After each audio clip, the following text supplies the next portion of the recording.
Hey, yo, what's the deal? This your boy Tag from Pro Wrestling Tag, you know what I mean? As of this recording, it is 7:11 p.m., June 27th, 2026. You know what I mean? This is the second and last video of the day. And yo, I did a little bit of this video, and I didn't realize that there was a voice that caught over. You know what I mean? And I said something that I shouldn't have said. You know what I mean? And I had to redo the video. But when I played the back to cut that part off, I noticed that there was sound that was coming from somewhere else. So I had to like redo this fucking video anyway. You know what I mean? So Night of Champions. There were some surprises at Night of Champions for sure. For sure. Some things that I expected, but then there were some things that I didn't expect. You know what I mean? And there were some things that I'm glad that it happened. You know, that it happened. You know what I mean? Like I said, we seen, Oba Femi is now the brand new king of the ring, right? That needed to happen. You know, it's funny, I'm talking to Mama Tag, and, we watched the match together because, I'm always in Mama Tag's house over the weekend. So we watched the match together, and I was like, because we watched SmackDown last night, and I was like, I had a feeling maybe, just maybe, Oba Femi might be the one to beat Jey Uso in the King of the Ring. Because if you looked at last night's SmackDown, right, when he was coming down, right, he basically was, like, he was standing outside, of the apron of the ring, right? And there were people looking at him picking up the title, and they was getting their ass beat. But then when Cody went to pick up the title, you know what I mean? That's when Oba came in and basically, went real close to Cody. And remember, they had a good match before at that Saturday night's main event. You know what I mean? So at first I thought it was going to be Cody and Oba, but no, especially after the result from tonight. Well, actually today here, but tonight over there. I was like, WWE threw a curveball, and I love that kind of shit. I'm going to get to that in a bit, but let me just say this, right? Jey Uso, right? The Jey Uso experiment is over. It's a wrap. It is done. Now, I mean, go smash Jada Parker, do whatever the fuck you need to do. You know what I mean? But it's over.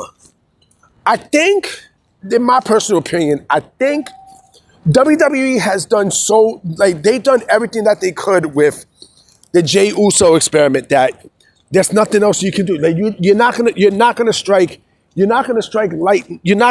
lightning twice. You're not gonna do that. You know what I'm saying? And let me tell you something about Jey Uso. And I said this before, I'm gonna say this again with Jey Uso. Okay? Jey Uso to me is he's more of a tag guy than anything else. Right? Jey Uso is the kind of guy that he's hot because of a catchphrase. He's an okay wrestler. He's not the greatest fucking wrestler. He's really not, right? He just got lucky, right?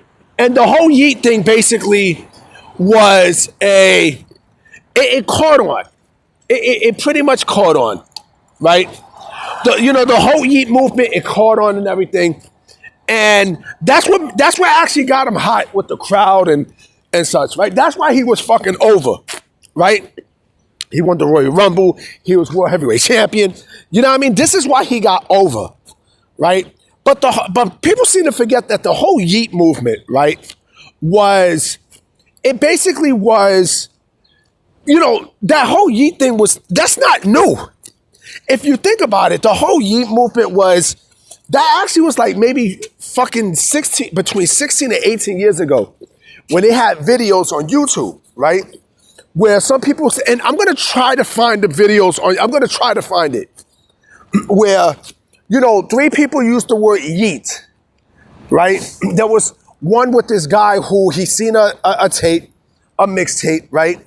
And he launched it and said, yeet, right? And then another one where you got this kid dancing, like doing a fucking army dance with the gun and said, yeet. And then the other one with this girl who launched she was in school and she threw a soda can and said, yeet. But you know, going back to the story.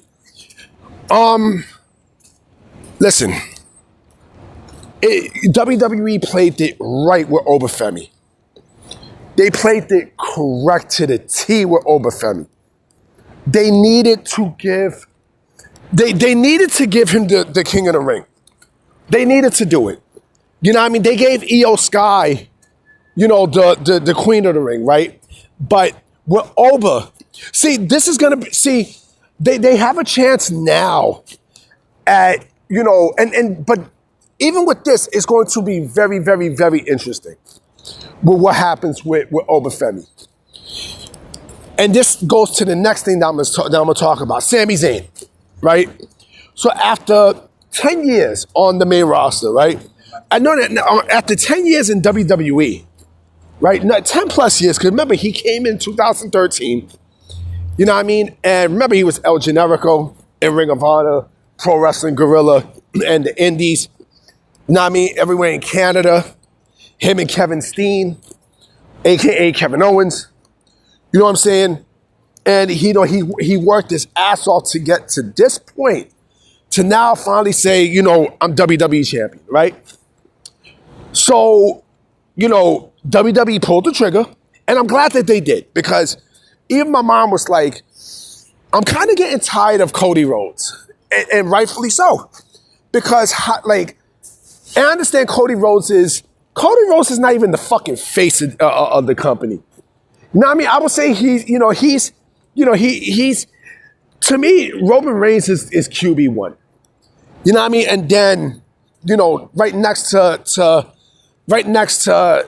Roman is Cody, right? You know, Cody's not even QB2. I would say Cody is more WR1, wide receiver 1. You know what I mean? Because they had to pass certain shit. But going back to the story, you know, they needed to give, I think it was an awesome surprise that they gave Sami Zayn the WWE Championship. I do think so. Now, I mean, because again, he bust his ass to get to this point, and finally he reached the promised land. After all this time, right? Remember the conspiracy theory era? You know what I mean? Like, he was, you know, like, they needed to turn him heel, right? He was somewhat like a Bryan Danielson character, like Daniel Bryan, but not necessarily, right? So, like I said, I'm glad that he got his win. I mean, I'm really glad that he got his win and shit, because he needed it. And again, I thought that it was going to be Cody, and I thought Cody was, my initial thought was it was going to be Cody winning retaining the WWE Championship, right? And then, booyaka, right? Triple H swerves us by letting Sami Zayn, who, by the way, has been the best fucking thing in all WWE so far, right? You know, the last real good guy and blah, blah, blah, right? But this actually gives a couple of directions now. And I'm going to make my way back to Oba, right? What happens to Cody, I don't know. I don't know what happens to Cody at this point, right? But if Oba wants to, right, Oba can challenge. He can challenge Sami Zayn for the WWE Championship. Or what I might be thinking is maybe he goes after Roman at SummerSlam. He's going for a World Heavyweight Championship. You know what I mean? It looks like this also gives Gunther a brand new direction with Nick Aldis. I think because if you see at the end of Night of Champions, backstage, Nick Aldis and Gunther got physical. You know what I mean? They got physical to a point where it looks like he's going to be. It looks like he's no longer going to be GM of SmackDown, right? So now it's looking like it's going to be Gunther and Nick Aldis back in the ring, and I think this will be his introduction inside the wrestling ring.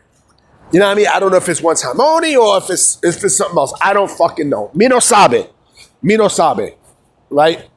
But again, this goes back to Oba, right? You know, if WWE really wants to make a statement with Oba Femi, right, then, you know, you make him either WWE champion or World Heavyweight champion. Because just think about this, right? I don't think it's going to be Sami. Because Sami just got the fucking championship. You think about it. You're gonna give the championship to a guy who's been busting his ass for like 14, 15 years, right? Just for him to lose it, you know, a month or two later, to a newcomer, that don't make any sense. I don't buy that. You know what I mean? So I honestly don't think, fuck it.